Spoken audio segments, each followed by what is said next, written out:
setiap ada n itu ditambahkan satu unsurnya. Jadi di sini n plus 1 baru ditambahkan dengan 1.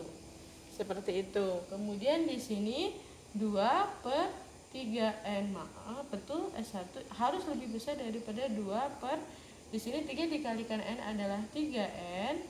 Kemudian plus di sini 3 dikalikan 1 3 plus 1. Seperti itu. Kemudian 2/3n plus 1 itu harus lebih besar daripada 2/3n plus 3 ditambahkan 4. Maaf, 3 ditambahkan 1 adalah, betul sekali, jawabannya adalah 4. Oke. Nah, untuk mengecek apakah itu betul-betul lebih besar, maka kita ambil saja n-nya sama dengan 1. Maka di sini kita lihat 2 per n-nya 1. Jadi 3 dikalikan 1 adalah 3 ditambahkan 1. Jadi 3/4. Maaf, 2/4 harus lebih besar daripada di sini 2/3 dikalikan 1 adalah 3 plus 4. Jadi plus 7. Oke. Jadi betul ya, bahwa ternyata 2/4 itu lebih besar daripada 2/7. Jadi jawabannya adalah betul. Untuk poin yang pertama sudah terpenuhi. Poin yang kedua, kita ambil di sini limit n menuju t hingga dari an itu harus sama dengan 0.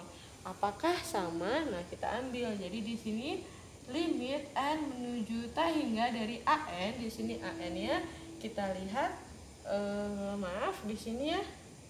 Oke, di sini jadi di sini 2/3n plus 1. Jadi sama saja dengan 2/3 dikalikan t hingga plus 1. Jadi sama dengan 2/t hingga. Jadi sama dengan 0. Wah.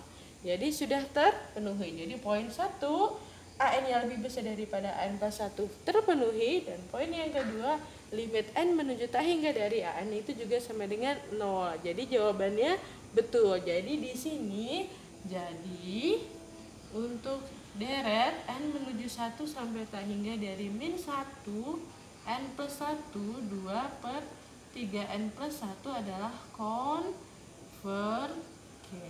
Seperti itu. Mudah kan? Nah, selanjutnya untuk poin yang ketiga dan keempat kita gunakan uji yang lain ya. Jadi kita gunakan uji rasio mutlak saja. Nah, di sini kita langsung jawabannya. Di sini untuk yang poin ketiga, untuk poin yang ke-1 dan kedua tadi kita menggunakan uji deret berganti tanda. Di sini dengan uji rasio mutlak. Di sini sangat mudah sekali. Jadi di sini tadi bisa dilihat ya. Jadi limit n menuju t hingga dari harga mutlak an plus 1 per harga mutlak an saja. Jadi kita lihat ini sama dengan limit n menuju t hingga, jadi di sini min 3/4, jadi di sini n plus 1. Oke, jadi setiap n itu ditambahkan 1, sama seperti yang ini tadi. Setiap n itu ditambahkan 1. Jadi di sini n plus 1 per an-nya ya sama ini. Jadi min 3/4, di sini n saja. Seperti itu. Jadi di sini bisa dilihat ya, ada yang sama, ini sama-sama dengan yang ini. Jadi di sini tinggal limit n menuju t hingga dari min 3/4, ini masih pangkat 1. Seperti itu. Jadi sama dengan, oh maaf ya, di sini harga mutlak. Oke, di sini harga mutlak. Di sini harga mutlak. Oke.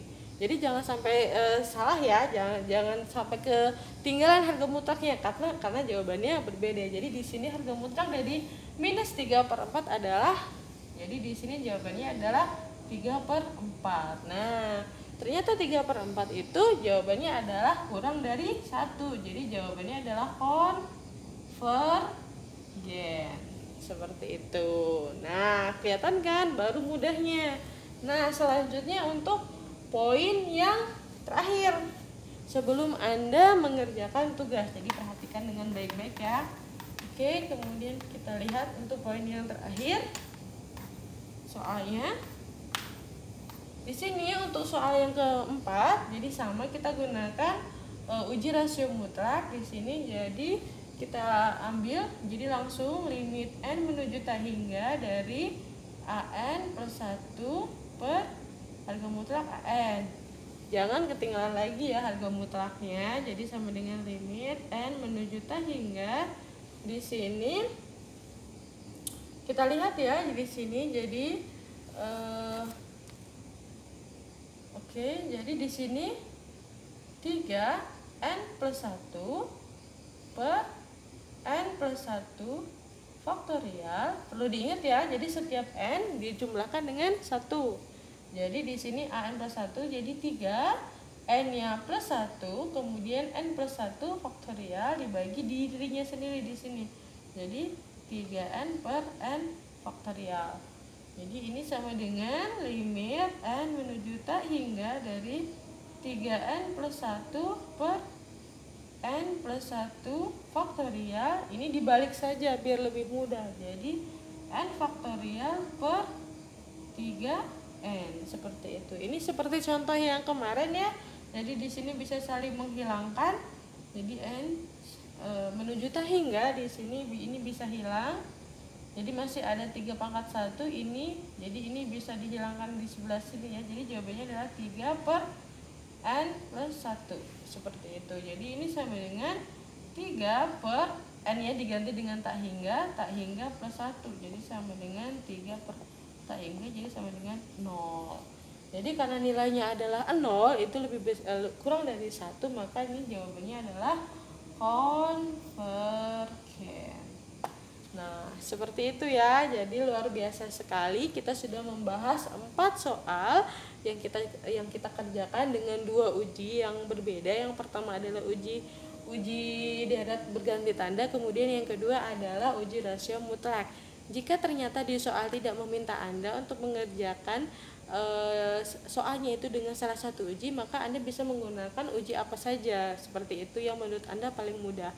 Akan tetapi jika ternyata soalnya meminta Anda seperti tadi ya, soal 1 dan soal 2 dikerjakan dengan uji deret berganti tanda, kemudian soal yang ketiga dan 4 dengan uji rasio, jadi sesuaikan dengan soalnya.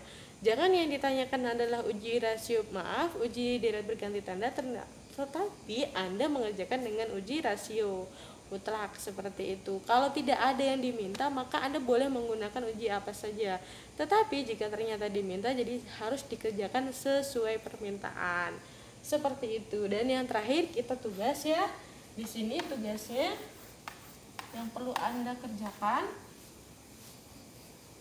agar Anda lebih paham lagi.